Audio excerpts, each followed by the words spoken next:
how the Tatmadaw used launchers to burn Rohingya homes. I saw 2 military soldiers positioning 2 of those big weapons with a round wheel and a tube in front. The military's fire and the bullets from those weapons were non-stop. Amnesty International were caused during the attack. A bullet graze on top of her the group, causing serious bodily or mental harm and deliberately inflicting conditions of life calculated to bring about physical destruction. Mr. President, members of the court, Myanmar seeks to avoid this natural conclusion by characterizing Minji as a counterterrorism incident, in which Myanmar's military supposedly responded responsibly to, quote, multiple attacks in the village from about 700 ARSA attacks, armed with swords, spears, sticks, and guns.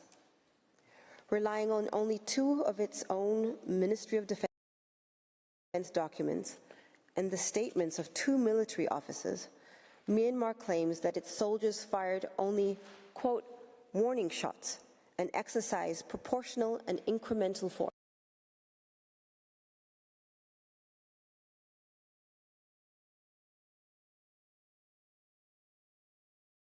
Detailed testimony of Chutpin survivor. Physicians for Human Rights concluded that, quote, the savagery inflicted on the people of Chutpin is a typical example of the widespread and systematic campaign. The UN fact-finding mission determined that the Tatmadaw, specifically the 33rd Light Infantry Division, led the Chutpin clearance operations, acting in concert with other security forces and ethnic Rakhine people, including the ethnic Rakhine chairperson of Chutpin. Amnesty International reached the same conclusion, reporting that, quote, the principal perpetrators of the 27 August massacre and rapes in Chutpin were soldiers from a unit of the 33rd Light Infantry Division. A witness also confirms in a statement taken by the IIMM that the perpetrators in Chutpin were Myanmar's security forces. Quote, that day, military, police were all mixed and working together, burning houses, cutting people with knives, or shooting at running people. I could see various security forces clearly and distinguish them by their uniforms. In the end, the Tatmadaw killed hundreds of Rohingya and brutalized hundreds more in the clearance operation at Chutpin. Independent assessments placed the death toll at between 358 and 400, including an estimate of 127 children under the age of 6. That is 1/3 of the Rohingya population in Chutpin. Survivors described seeing bodies strewn across houses, lanes, and fields. Others saw children's corpses floating in the river. An exact accounting of the death toll in Chutpin is impossible because people were shot and dismembered and everything burned.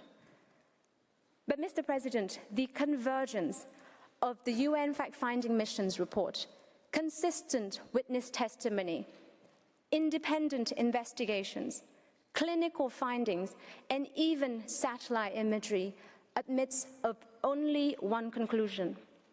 There was an organized and coordinated attack to destroy the Rohingya in Chutpin. Mr. President, members of the court, what does Myanmar say about Chutpin? Counterterrorism. What does Myanmar say about the ruthless killing of unarmed civilians? Counterterrorism. What does Myanmar say about the Tatmadaw raping and gang raping women and girls? Counterterrorism. And what does Myanmar say about the Tatmadaw stabbing and burning children alive? Counterterrorism. That does not add up. Counterterrorism cannot explain any of the horrific acts of brutality, sexual violence, and wanton cruelty we have just reviewed. Myanmar argues that the Gambia's reliance on the evidence I have just described is somehow flawed because it, quote, ignores the context and circumstances in which the counterterrorism operations took place. Myanmar specifically alleges that a member of ASA from Chutpin attacked the Chutpin police with homemade bombs, as if that could be an excuse for targeting everyone in the village, for massacring children and infants, and for raping women and girls. But even if such an attack did occur, the UN fact-finding mission pointed out that, quote, plans for a clearance operation in Chutpin appear to have been made prior to this incident, end quote. In an attempt to explain this so-called counter-terrorism context, Myanmar relies exclusively on three things: a military operational report, a statement from a certain Captain Mang, company commander of Infantry Regiment No. 4, who participated in the clearance operation, and statements from supposed ASA members.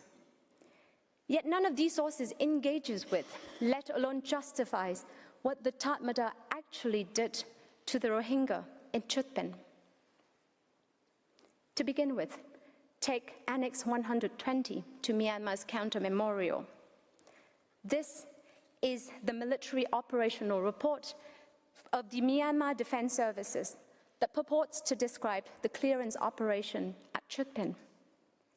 It dwells on alleged clashes between the military and the, quote, Bengali terrorists, which started with the military's warning shots into the air. As the so-called terrorists continue to approach, the two sides exchange fire. These terrorists, we are told, set fire to the southwesternmost part of the village and retreated. The military then, quote, carried out security actions. And there it stops. No details of what the so-called security actions in Chutpin entailed. No mention of any burnings, killings, brutality, or sexual violence. Mr. President, as with Minji, the reality in Chutpin was not clashes with terrorists. The Tatmadaw indiscriminately, deliberately, and systematically killed Rohingya men, women, and children, raped and gang-raped women in the most cruel manners, and set houses ablaze. As Professor Newton will tell you next week, nothing in modern counterinsurgency doctrine and nothing in Myanmar's own purported rules of engagement permits that.